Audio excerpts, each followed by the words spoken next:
En este segundo capítulo ha comparecido al centro presidencial Jan Topic. Buscamos conocer al candidato, pero principalmente conocer su pensamiento temático. Este programa tiene como objetivo ayudar a nuestros oyentes y nuestro público a tomar la mejor decisión en las próximas elecciones.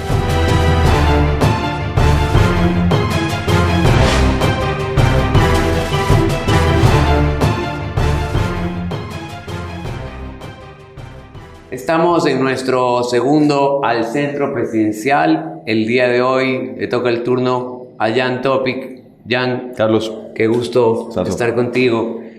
Este es un programa en el que buscamos el pensamiento del candidato.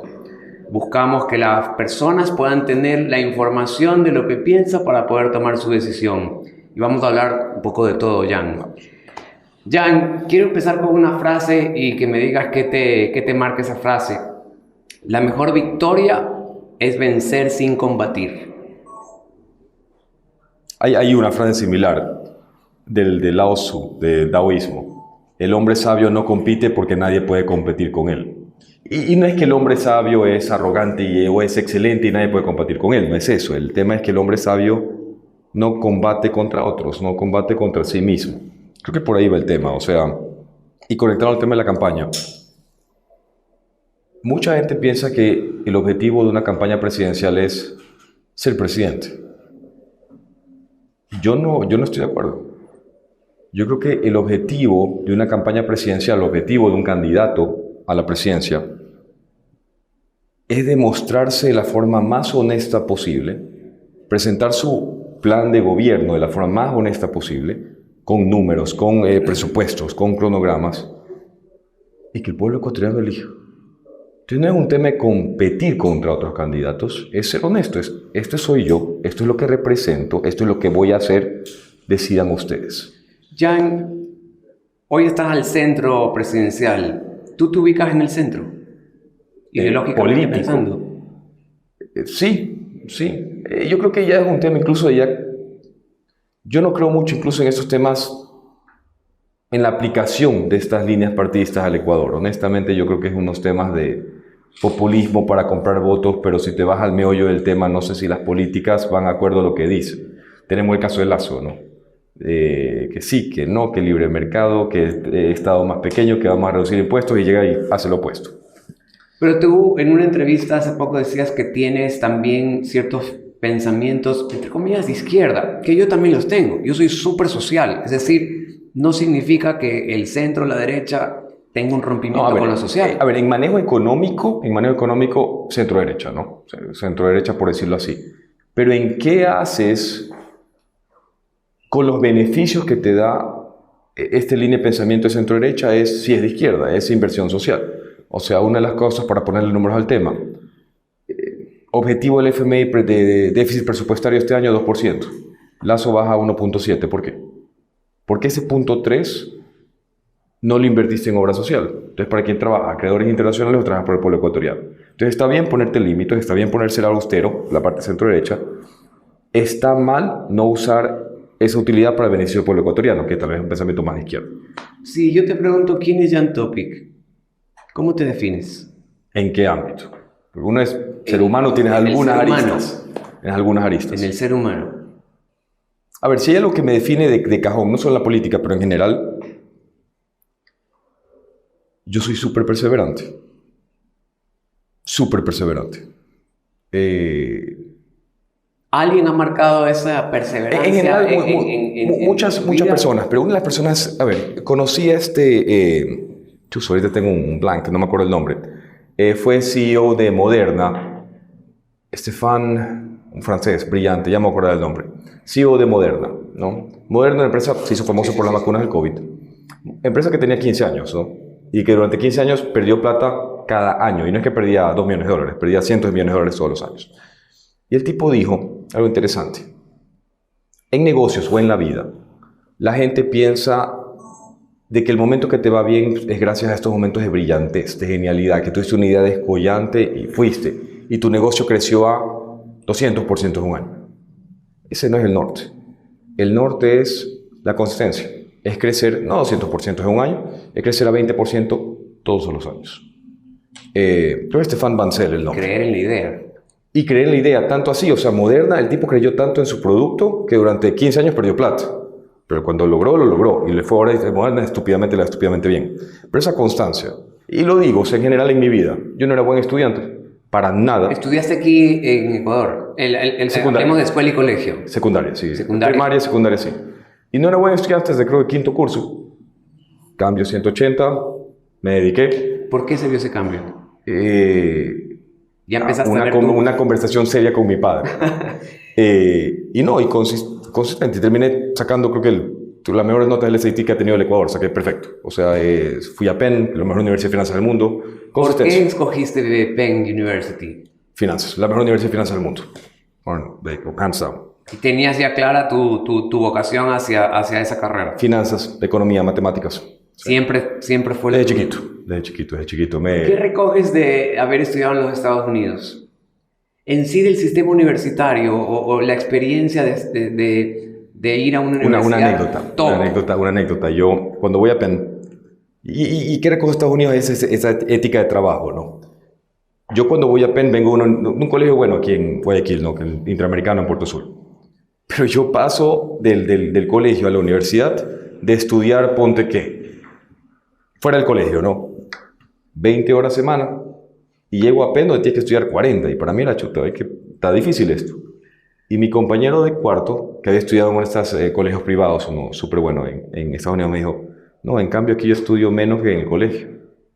Entonces, ese tema de estudiar, por ejemplo, yo aprendí cuando trabajé en Estados Unidos, el tema de trabajar 18 horas día, 7 días semana, eso, una ética de trabajo tenaz, donde te encierras en la librería a estudiar y biblioteca y toda la semana. Y la importancia de la infraestructura. Luego hiciste estudios en Oxford y Harvard, ¿en qué específicamente? No en Oxford, cuando estaba en la universidad, en la Legión, porque estaba en Francia, hice es un tema en finanzas cuantitativas en University of London, London School of Economics, había una alianza entre las dos universidades, y ya después estudié en Harvard, ya los temas de posgrado.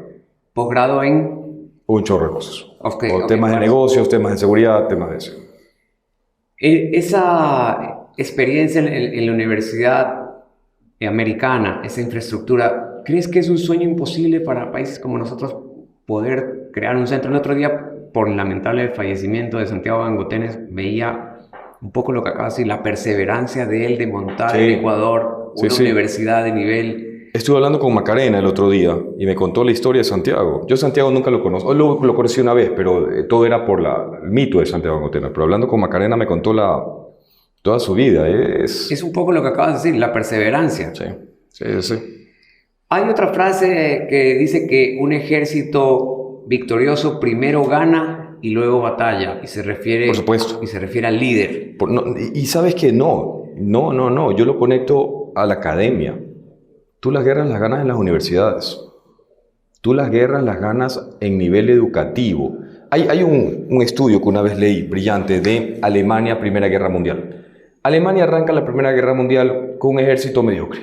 Hay que decir lo que es. Comprado todos los enemigos, tenía un ejército mediocre. ¿Por qué le va tan bien? Este estudio argumenta, este artículo, que su masa poblacional tenía 1.5 años más de escolaridad que el resto de sus enemigos. Y la habilidad de que toda tu población tenga en promedio 1.5 años más de escuela hizo que sean mucho más inteligentes, capaces, proactivos y tú puedas reentrenarlos en este tema por un tema nefasto que era la guerra. Pero imagínate que tú logres hacer eso con Ecuador. Que logremos hacer que toda la masa poblacional del Ecuador, todos los estudiantes tengan, por ejemplo, ese cambio marginal de estudiar un año más frente a un Perú, frente a un Colombia. Dramáticamente los cambios de productividad. Entonces sí, las guerras tú las ganas, cualquier guerra, sea guerra bélica o sea guerra contra la inseguridad, en las escuelas. La perseverancia, la universidad te dio esa ética que tú hablas de ese trabajo. Hay que camellar. Y las experiencias en combate, ¿qué te dejaron para el yang interior? Igual, determinación. Lo que decía de los estudios. Yo arranqué siendo un soldado bien duro, malo. O sea, yo era flaquito, aniñadito. Y decidí irme a uno de los ejércitos más difíciles del mundo porque quería ver este challenge, ¿no? Este desafío. O sea, fue perseverancia. Y poco a poco, y eso es la parte brillante. Tal vez comienzas mal, pero si te mantienes, hay este dicho también del daoísmo. Si no cambias de dirección, vas a llegar a donde quieres llegar. Mantenerte, poco a poco te vas entrenando, vas mejorando, hasta que terminas siendo bueno. Tantos obstáculos. Entremos un poco a temas temáticos, Jan. Temas temáticos. Sí.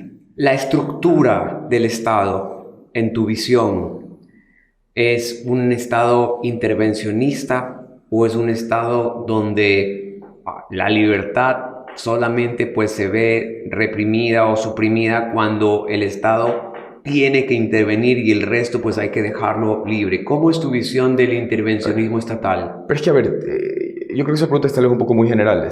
El tema es intervencionismo ¿en qué? Los gobiernos de derechas suelen tratar de no intervenir, sino donde se necesita intervenir. Pensamiento de izquierda es simplemente el Estado tiene que empezar a intervenir en distintas actividades, hasta la empresa privada, lo que se importa, lo que no se... ¿Cómo es tu visión? Una de las cosas que he dicho a lo largo de esta campaña es, yo no creo que, por ejemplo, el Estado es responsable de generar empleo. El Estado sí es responsable de generar las condiciones para que la empresa privada genere empleo. Entonces, donde sí tenemos que intervenir es, por ejemplo, en estas condiciones. ¿Cuáles son estas condiciones? Seguridad. La tasa de vacunas, yo calculo que solo la Vía Dable está pagando unos 40-50 millones de dólares anuales en vacunas. La Vía Dable, los negocios de la Vía Dable. Es el impuesto más caro que hoy hay. Y la presión inflacionaria que hay esto. Ahorita te hablaba con un amigo también sobre el tema de arroz por el niño, que ya la gente no está vendiendo arroz, no está vendiendo azúcar. Entonces, esta presión inflacionaria, impuesto a la vida por extorsiones, más el tema del niño, está encareciendo drásticamente la vida. Por eso regresa al tema de intervencionismo. Entonces, seguridad definitivamente tienes que intervenir. Educación, definitivamente tienes que intervenir. Salud, tienes que intervenir. Pero las aristas fuera de eso... Tipo vivienda. El Estado no necesariamente tiene que construir casas, pudiera dar bonos para ayudar en la entrada, pudiera crear lotes a buen precio para que puedas acceder, o eres sí, pero a veces, ¿por qué lo digo? Menciono construcción. Por ejemplo, Estados Unidos. ¿Por qué tiene un ejército tan grande? No es solo, esto nace con Franklin, con FDR, con Franklin Delano Roosevelt, post y Segunda Guerra Mundial, durante la Segunda Guerra Mundial. ¿Por qué? Pero no es solo la parte de seguridad. Tienes ahí una habilidad no estoy de acuerdo, pero tienes una habilidad de generar empleo tenaz. La construcción también. Si hay una herramienta que puede usar el gobierno para fomentar el dinamismo de la economía es la construcción. Entonces, si veo planes de vivienda que logran más rápidamente dinamizar la economía, impulsar el sector privado, no lo vería mal. Hay un eje transversal que ha sido pues uno de los elementos más característicos de tu campaña, que va a ser la seguridad. Para mí es transversal a todo, transversal al turismo, hasta la seguridad jurídica, hasta las inversiones, en todo está en manos de la seguridad. Y hablar de una política antiseguridad, etcétera, a veces es muy general. Objetivos específicos tú los has marcado, me parece, y te felicito, porque es... Que si no pones números...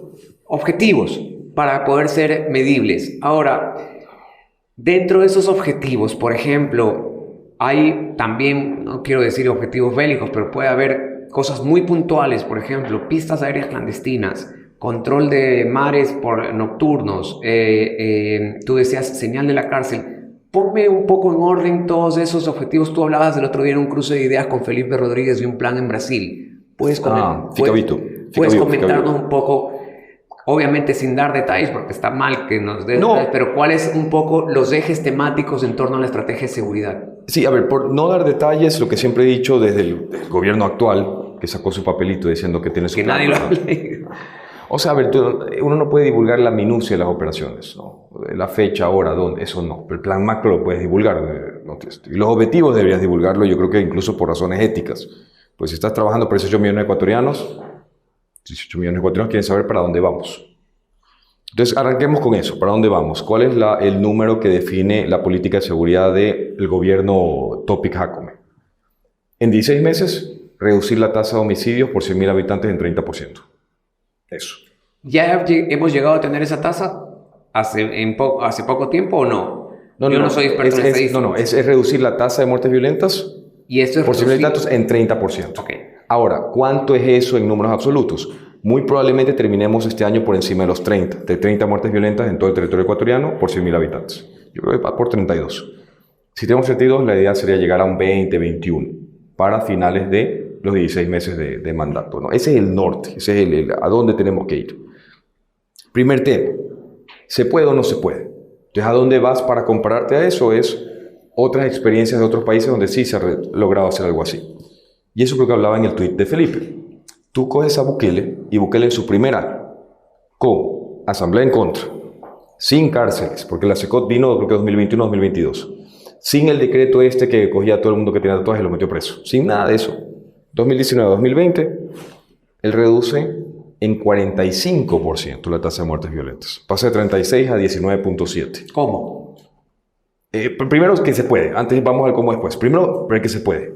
Plan Cuadrante, Colombia, época de Uribe, igual, se puede. Plan Ficavito en Brasil, se puede, números similares. Entonces, el primer tema es, porque mucha gente viene y te dice, no, que si en México no pudieron, en Ecuador no se va a poder nunca. No, tú tienes otras experiencias internacionales que muestran que sí se puede. Y hay algo importante que acabas de decir, que se puede con lo que tienes en la función ejecutiva. También, sin estarle echando la culpa a asambleas, sin estarle echando la culpa a justificados. Sí.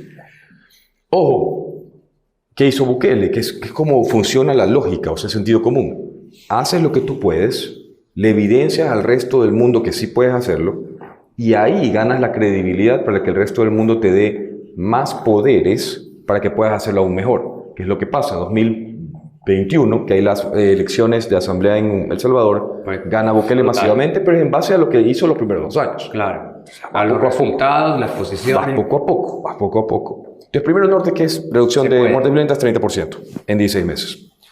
Algo importante, ¿por qué 30%? Porque si Bukele dice 45, Bukele hizo 45, ¿por qué Yang va a ser 30? Bukele cogió la tendencia hacia la baja. Los 4 años previos a Nayib Bukele ya la tendencia venía bajando. Nosotros en cambio vamos Nosotros está subiendo. Es diferente. Es más, nosotros creo que lo tenemos más difícil que Nayib Bukele en el 2019. Entonces, eso es el qué o el a dónde. El cómo, vamos a ir uno por uno, pero es fronteras, cárceles, equipamiento, control de Fuerzas Armadas, policía, integración de inteligencia. Todo lo que me has dicho está dentro de la función ejecutiva. Completamente. No necesitas de ningún órgano, ni en inteligencia, ni en cárceles, ni en mares, ni en Fuerzas Armadas, ni en policía. Ni en fronteras. Ahora, siempre puedes potenciar lo que ya tienes con ejecutivo con ciertos proyectos de ley. Por ejemplo, a mí me encantaría, eso tengo que ir por la asamblea, de que el control fronterizo se ha complementado con, a ver, si quieres venir a Ecuador, quiero ver antecedentes penales. Y no es que tú me traigas los antecedentes penales, quiero conectarme a la base de datos de Venezuela, ver tus antecedentes penales, si no, no entras. Pero ahí se requiere el tema de leyes. De los temas de los candidatos a presidente, de los que he escuchado, tú eres el único que tiene como una herramienta muy importante la tecnología. Porque lo sabes usar. Y más allá que lo sabes usar, ya la has usado. Por ejemplo, hoy día, no voy a dar nombres, no es mi estilo, pero hoy día me mostraron un Instagram de otro candidato presidencial que se fue al Distrito Sur y está viendo qué va a hacer en puertos. Y me pongo a pensar, ¿quieres otro Diego Ordóñez, pero ahora en la presidencia? O sea, gente que no sabe lo que está hablando, versus un candidato que ya lo ha hecho. De los puertos más grandes del país, nosotros manejamos 2. Y son los únicos 2 desde que entramos nosotros no han tenido un solo problema de contaminación de drogas en el puerto. ¿Te refieres a tu empresa de seguridad? Sí. ¿Por qué? Porque usamos tecnología.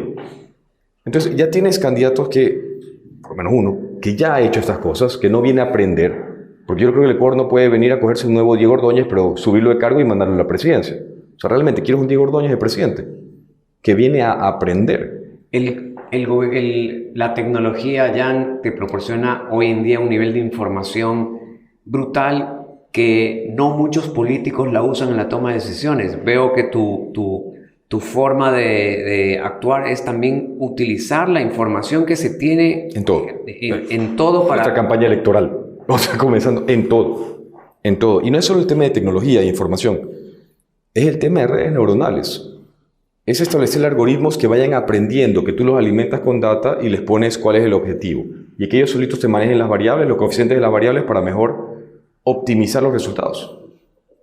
Nosotros, la campaña electoral, ¿a dónde se mandan los videos? Tenemos una red neuronal que está determinando encuestas, va allá, automáticamente los despacho allá. No muchos gobiernos utilizan esas. E imagínate que maneje eso para inventario de leyes. Puedes ahorrar muchísimos recursos y además ser mucho más efectivo en los mensajes. Por ejemplo, un desastre natural, por ejemplo, una prevención. Carlos, EQ 911. O sea, nosotros ya vivimos en un mundo donde tú puedes optimizar todo el tema de recepción de llamadas y lo haces mucho mejor automáticamente y te cuesta un 20avo de lo que cuesta ahorita. Ya te asusta, entre comillas asusta. Hay una cosa que me asusta. La tremenda selva que es el derecho público. A mí lo único que me asusta es mi esposa. Lo único de este mundo que me asusta es mi esposa. La adoro, pero es brava. A todos nos es gusta. brava. Uno de los tremendos problemas que para mí ha tenido el gobierno de Guillermo Lasso es, puedes tú haber tenido grandes ideas, pero no haber previsto cuán lento puede ser, cuán selvático, porque es selvático, la ley pública, el sistema de contratación pública, todo eso. Pero has entrado a analizar y mirar cómo hacer, porque tú dices, tienes grandes ideas, pero ahí está la Contraloría, ahí están el compras públicas, ahí está el CERCOP.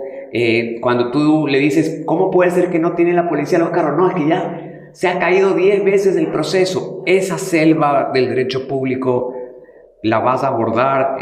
¿O has pensado mirarlo? ¿O te sometes y te dices, no, yo voy a entrar en ese mundo y en ese mundo, o algún tipo de modificación? Yo soy de los que piensan, lo ha dicho el gobierno, por ejemplo, seguridad, una ley con regímenes temporales de contratación para que puedas comprar así.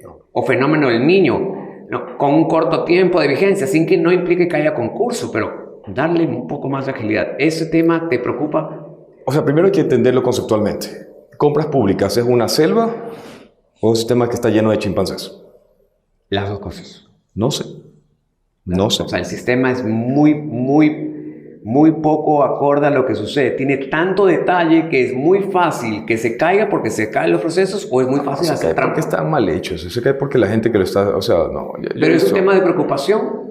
No, porque lo he vivido. O sea, cuando pasó la Secretaría vi, o sea, pude ver los procesos de chalecos antibalas y pude ver lo que vino antes.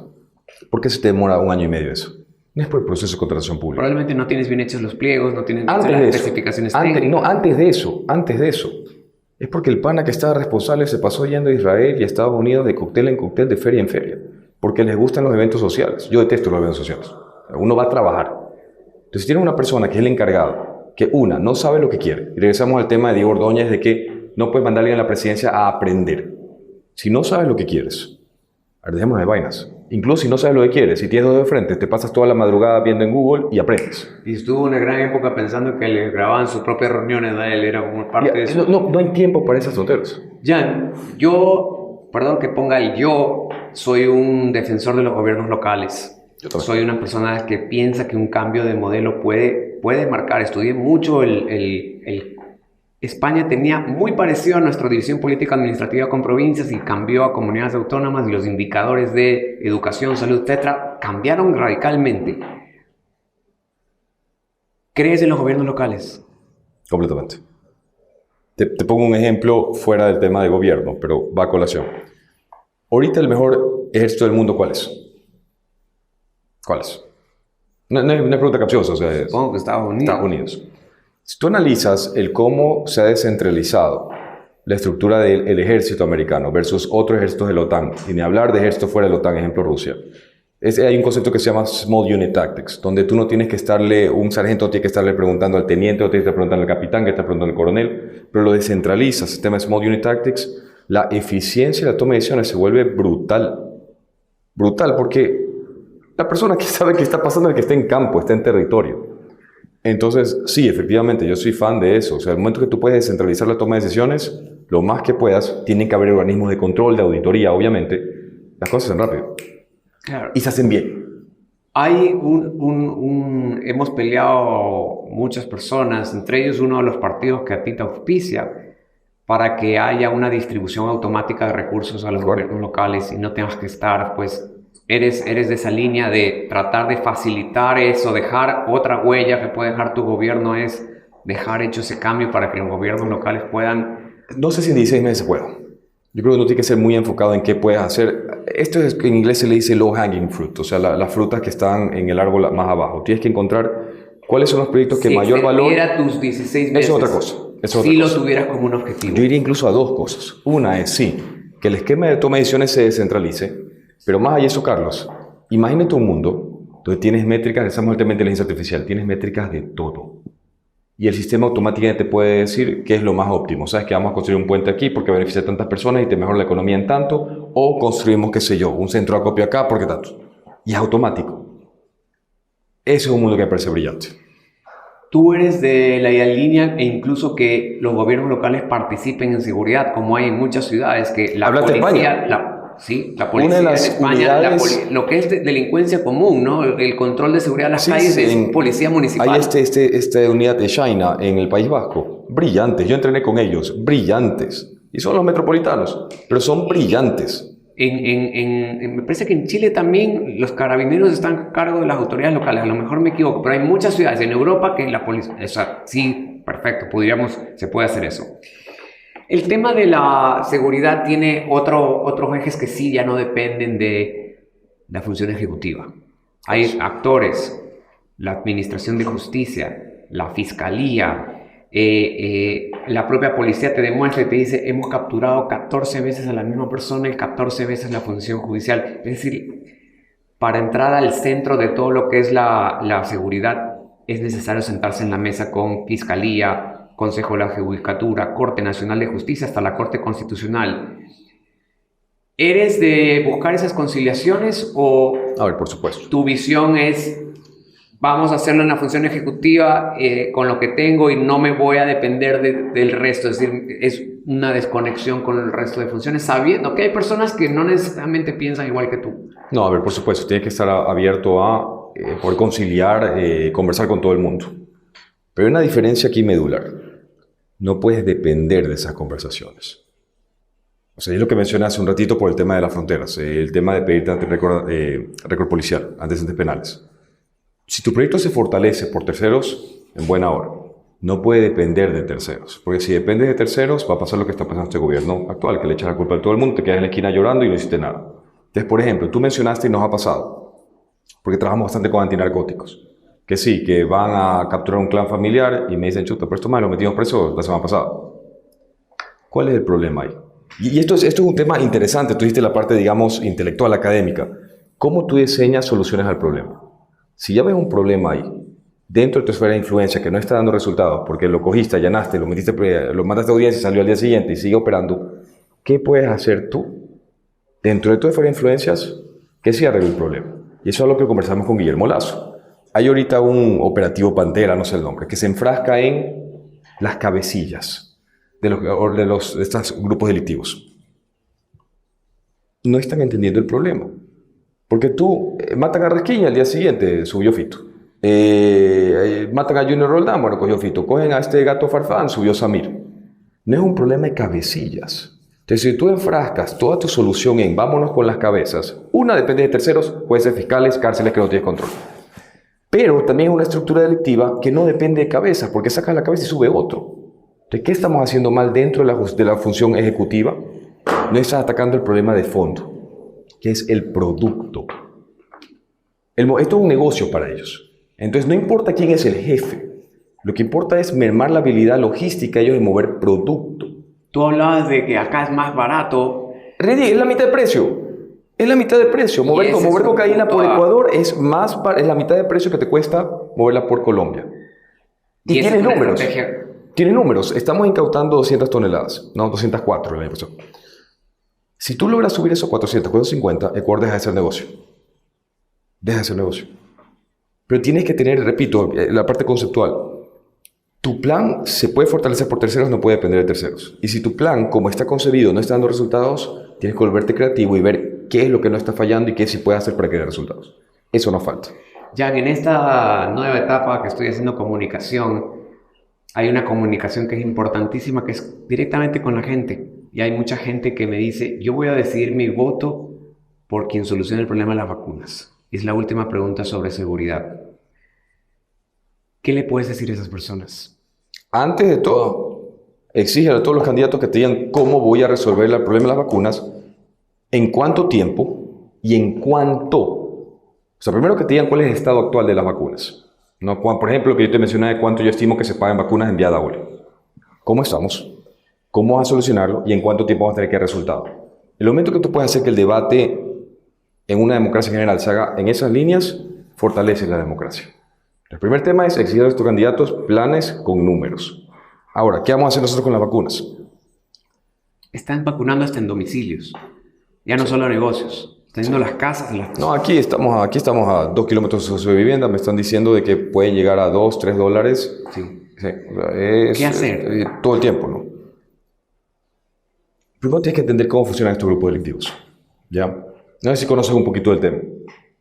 Primero, mucha gente viene y dice de que las vacunas no tienen nada que ver con los grupos narcotraficantes. Falso. Completamente falso. Tú tienes un Fito tal vez gana muy poco por las vacunas, a él le vale madre a cierto punto las vacunas, pero Fito tiene en su grupo de choneros un chorro de, ¿cómo se le dice? Foot soldiers, de los de la calle, que tienen que ganar el día a día. Entonces, ¿qué hace un Fito? Sí que se enfoca, el 90% del tiempo está enfocado en mover drogas. Pero ¿qué hace? Delimita territorios para su gente para que ellos ganen el día a día. Están intrínsecamente vinculados. Entonces, de una, ataca el problema del narcotráfico, ataca a Fito que merma la habilidad de él manejar soldados. Pero dos, más importante, cómo la policía se mueve hoy en día, no es tan, esa forma que se hacen los patrullajes no está siendo optimizado. Entonces, lo pongo en criollo primero. O sea, tú vives en San Borondón también, ¿no? Tenemos el desfile de las Fuerzas Armadas y la Policía Nacional ahí en San Borondón, pero no van a Cristo de Consuelo, no van a la Toral. ¿Por qué? Porque tienes una persona, un ser humano, que es el que decide quién va a dónde. Y eso puede ser, ahí puede haber presiones mediáticas, puede haber vagancia, puede haber miedo, puede haber corrupción. O falta de recursos. Falta de gasolina, falta de carro, falta de vehículos, falta de chalecos. También hay un problema de equipamiento. Sí. El momento que tú puedes hacer, regresamos al tema de inteligencia artificial, de que no sea una persona la que asigna, pero sea una red neuronal que va aprendiendo. Índice delictivo, llamadas al EQ911 referenciadas. Va diciendo allá, vamos a mandar 2 patrullas acá. Si mandas una tercera, los índices delictivos van a bajar en 15%. Y la red va aprendiendo. Atacas, causa raíz del problema. Jan, en temas económicos, tu visión, tú eres una persona propicia o estás de acuerdo con los tratados de libre comercio. Sí y no. Sí y no. ¿Cuál es tu no? El no es el tiempo, no es lo que tal vez la respuesta política, pero sí, es el tiempo. O sea, si tú tienes industrias... Yo creo que una forma pragmática de ver el Tratado de Libre Comercio es como ver a un niño. Como un niño se cría. Tú no coges un bebé y lo lanzas a la calle y lo mandas y dice sobrevive, ¿no? Al bebé tienes que cogerlo, tienes que alimentarlo, tienes que educarlo y tal vez cuando tenga 22 años que se graduó de la universidad, ahí sí vaya al mundo. Igual con las industrias. Entonces ya tenemos industrias que no pueden competir en un mundo globalizado. No puedes de la noche a la mañana, señores, Tratado de Libre Comercio. O sea, ¿te preocupa cuánto se haya analizado el proteccionismo, entre comillas proteccionismo, es decir, aquellas empresas que se puedan ver afectadas? Sí. O te lo pongo de otra forma, para no sonar muy político.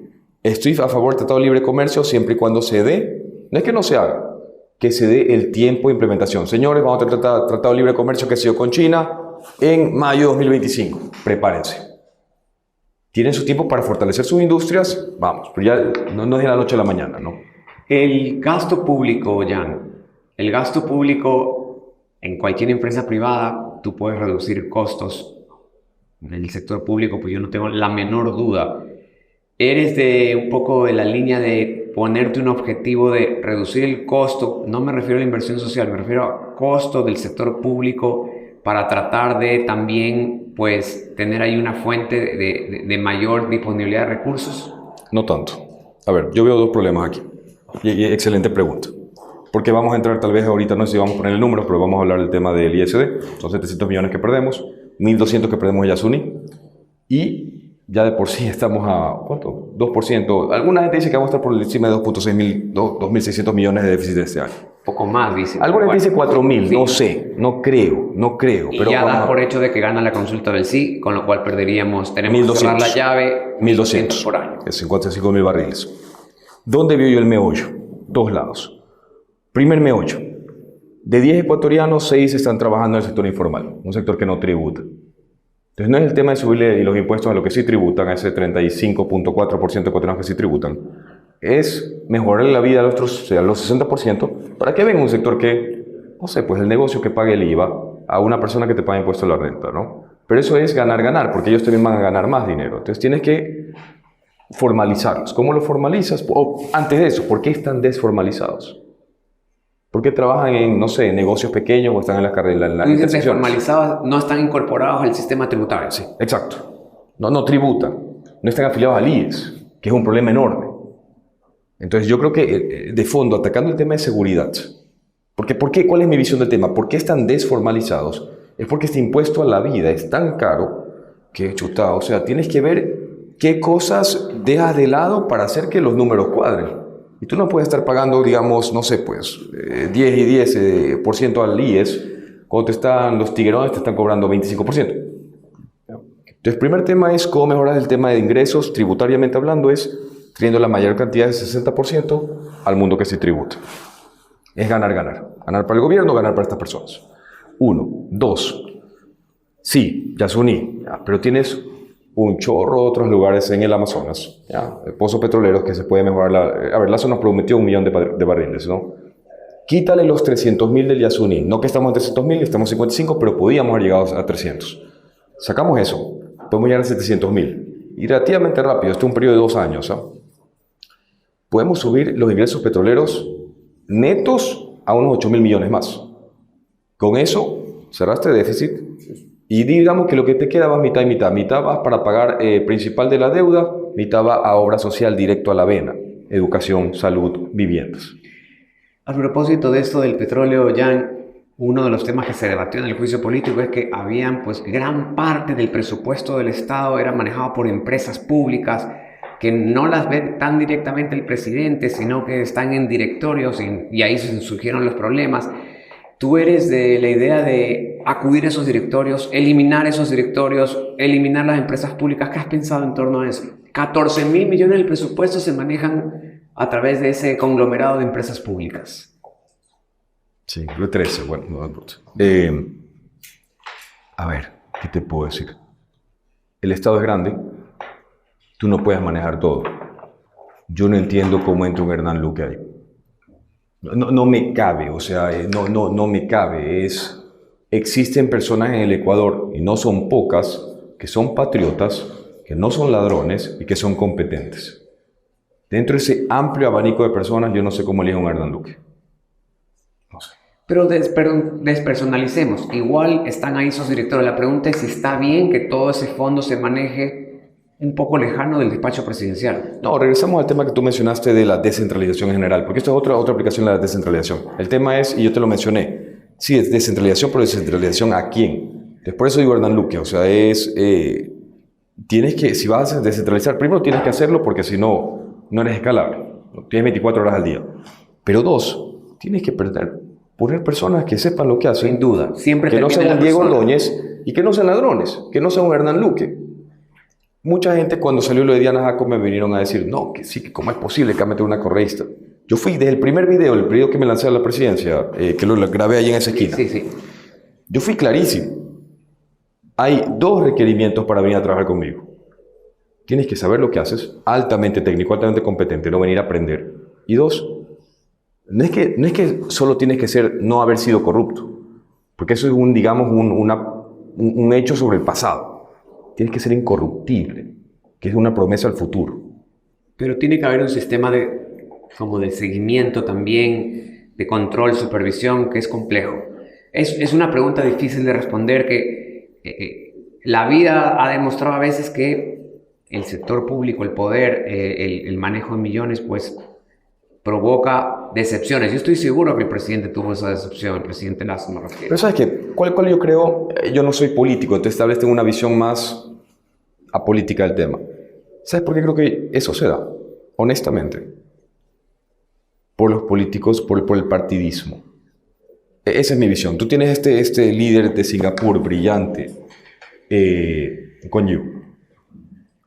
¿Qué hizo Lee Kuan Yew? En 1950 Jamaica y Singapur eran igual de pobres, 2 islas perdidas en el mundo.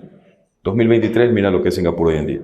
Y una de las cosas que hizo este líder brillante es: trabajemos en el servidor público y trabajemos en una capa de servidumbre pública que no es política.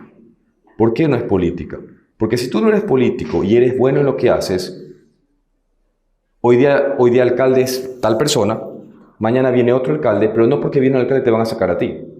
Entonces, el momento que tienes este continuismo... Se llama el funcionario de carrera.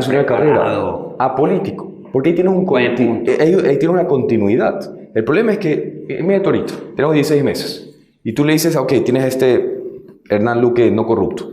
Y le dices, maneja las empresas públicas. Pero él va a decir, yo te tengo 16 meses. Y en mes 17 me quedo sin trabajo. Entonces ya te cambia la concepción. En cambio, si esta persona puede decir, no, yo manejo la empresa pública porque yo soy súper bueno. Porque yo tengo orientación a resultados. Y si viene un nuevo presidente en el mes 17, no me van a sacar porque soy bueno, cambia el tema. Jan, hay algo que cuando yo te escucho siento que tú también lo vas a poder resolver. que es el tema de adquisición de medicinas en el sistema de salud.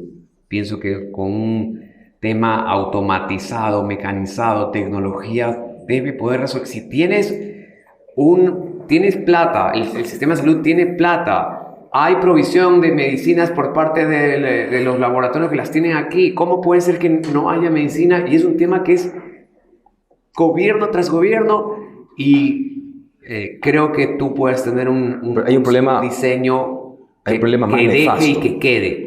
Y hay un problema más nefasto. No es que no hay medicina.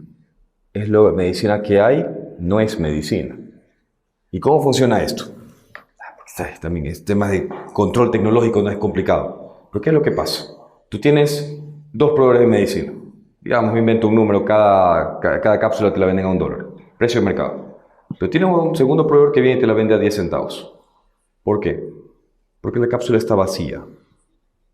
Y es lo que está pasando ahorita. Entonces, no es que no hay medicina, si tenemos ese problema, pero el problema no es solo cuantitativo. El problema cualitativo es que te comienzan a vender medicina que no es medicina. Y eso es asesinato. Gran parte de los problemas del IES son eso. Entonces tienes proveedores que te lanzan los precios al piso. ¿Pero por qué? Porque no te están vendiendo nada. Te están vendiendo cápsulas vacías. Entonces, ¿cómo arreglas eso? Conceptualmente. Hicimos una verificación de también el tipo de quimioterapia que compran y dónde la compran. Y lo peor es que efectivamente te das cuenta en el paciente la diferencia, el efecto de cuando le pones una quimioterapia de calidad a una no. Y eso es como tú dices. Real. Y es asesinato, porque tiene una persona enferma que viene a ti para que lo ayudes. Le estás matando. Este tema de salud, que es uno de los últimos, porque por tiempo, la conversación es interesante, nunca es tiempo suficiente. El tema de salud también es una prioridad de solución inmediata. No te lo estoy preguntando, te lo estoy diciendo. ¿Lo tienes así marcado tú también? Sí, tenemos un sistema muy interesante, repito, aquí hay un tema de...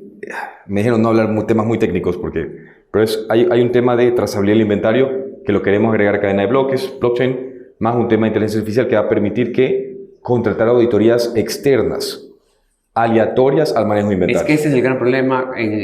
Yo no satanizo la participación de clínicas privadas en el sistema de salud, porque no hay las suficientes capacidades. Lo que satanizo es que el sistema de auditoría se pueda convertir en el foco de corrupción. De acuerdo. Pero el meollo es manejo de inventario. En la medida que nosotros... Hay dos aristas. Uno es un correcto manejo de inventario que sea difícil de corromper y fácil de auditar por personas de afuera. Y 2, porque me preocupa enormemente el tema de que pasó al Teodoro Maldonado, ¿cómo proteges a tu gente? Entonces, lo que estamos trabajando en fronteras, en cárceles, en el IES, es que la toma de decisiones no las hagan en campo. Esto va en contra del tema de descentralización que hablamos. Es una solución, digamos, cortoplacista, pero es para proteger a tu gente de campo. Entonces, no les pueden extorsionar, no les pueden matar porque ellos no toman la decisión. Jan, te comprometo a tener un segundo capítulo, por favor, próximo, ojalá la segunda vuelta para tu efecto de tus ideas y de tus seguidores. Pero ahora te invito a que tú le contestes o tú les digas a nuestros oyentes que te están escuchando por qué tienen o pueden votar por Jan Topic. Invítalos a convencerlos de que tú eres la opción para lo que el Ecuador necesita hoy en día. De corazón, no es Jan Topic. Y ese es el tema de romper con la política de siempre. Es cuál es el plan que presenta este binomio Jacome Topic, cuáles son los números de ese plan y que lo revisen minuciosamente. Es que ese plan me cuadra o no me cuadra. El personaje, el candidato solo importa, su currículum solo importa en la medida que esta persona puede implementar el plan. Entonces, ¿cuál es el plan de este binomio y qué dicen sus hojas de vida que nos garanticen que pueden implementar ese plan? Esa tiene que ser la forma que hacemos democracia. Jan, te deseo suerte en el camino. Bueno, va a ser seguro otra entrevista para nosotros.